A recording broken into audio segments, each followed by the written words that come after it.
বলে আমি নাকি ক্রিমিনাল। আমি যদি ক্রিমিনাল হয়ে থাকি তাহলে এখন পর্যন্ত মোহনার একটা ভিডিওকে আমি আপনাদেরকে দেখাইছি, একটা বাজে ভিডিও, একটা বাজে ব্যবহারের ভিডিও বা একটা নেশা করার ভিডিও, কোনো কিছু আমি দেখাইছি আপনাদেরকে?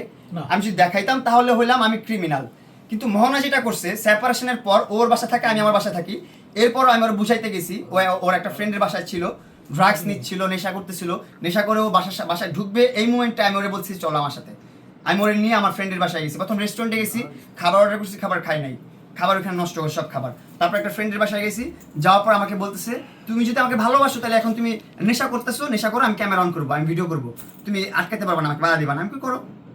ঠিক আছে, এটা যদি প্রমাণ দিতে হয়, আমার ভালোবাসার প্রমাণ যদি এভাবে দিতে হয় যে তুমি ক্যামেরা অন করবে আমি নেশা করবো, তাহলে আমি নেশা করতেছি, তুমি ক্যামেরা অন করো। দেন ও ভিডিওটা করলো, ভিডিওটা করে আপনাদেরকে দেখালো, আপনারা দেখছেন কিন্তু স্পষ্ট ভিডিও, নর্মাল ভিডিও।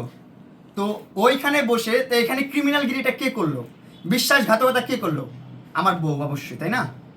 সে আমার বিশ্বাসটা ভাঙলো, আমার ভালোবাসাকে অমর্যাদা করলো, মর্যাদা দিল না। আচ্ছা আমার বাসায় আমি নিজে দুইটা সিসিটিভি ক্যামেরা কিনে আনছি, দুইটা সিসি ক্যামেরা কিনে আনছি, এনে একটা আমার বেডরুমে লাগাইছি, একটা বসার রুমে লাগাইছি। কেন লাগাইছি?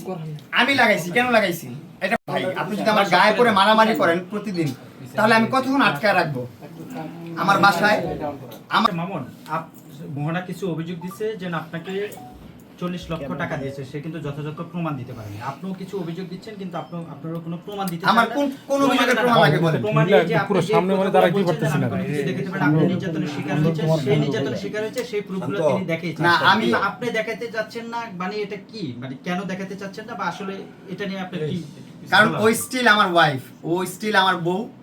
তো ওর বদনাম করা মানে আমার নিজের বদনাম করা, আমার নিজের ঘরের বদনাম করা, আমার নামের বদনাম করা। সো আমি ওর বদনাম করতে চাই না। আমি শুধু এতটুকুই বলতে চাই, যদি আমি 2% করে থাকি, ও 1% হলেও করছে সংসারে। হ্যাঁ, উল্টোপাল্টা কাজ ও 1% হলেও করছে। আমি এত কিছু বলতে চাই না, আমি শুধু এতটুকু বলতে চাই যে মোহনার পাশে কোন একটা মেন্টর আসেন, কোন একটা মানুষ আসেন, যে আসলে ওরা বুঝাইতে পারবেন ওরা আসলে ব্ল্যাক ম্যাজিক করা হয়েছে। আমি যেটা এখন বুঝতেছি, না হলে মানুষ এতটা অবুঝ থাকতে পারে না, মানুষ এতটা মানে আবালের মতো, অশিক্ষিতের মতো কথা বলতে পারে না। ও ইনাফ এডুকেটেড, ইনাফ, ও কোনো ধরনের প্রুফ দিতে পারতেছে না আপনাদেরকে, তারপরও কন্টিনিউয়াসলি আমাকে এলিগেশন দিচ্ছে। তার মানে কি, ওর ব্রেনটা টোটালি ওয়াশ করা হয়েছে, টোটালি ওর ব্রেন ওয়াশ করা হয়ে গেছে। লিখুন, 18 তারিখ তো আমার সেপারেশন হয়েছে, 2 তারিখ প্রেস কনফারেন্স প্রথমবার করছে, আজকে 11 তারিখ, আজকে আবার প্রেস কনফারেন্স করছে। আমি জানি না 2 দিন পর পর কি হইতেছে, 2 দিন পর পর এই আপনাদেরকে কিন্তু বলছে যে আমি কাবিন ব্যবসা করব না, আমি মামলা ব্যবসা করব না, আমি আরো কত কিছু আছে না, ভিউ ব্যবসা করব না, এগুলো বলছেন আপনাদেরকে, কিন্তু কি এগুলাই করতেছে শেষ পর্যন্ত। যদি কিছু বলার হতো তাহলে আমার কাছ থেকে সেপারেশন নিয়ে গেছে ও 18 তারিখ, ও 18 তারিখে বলতো।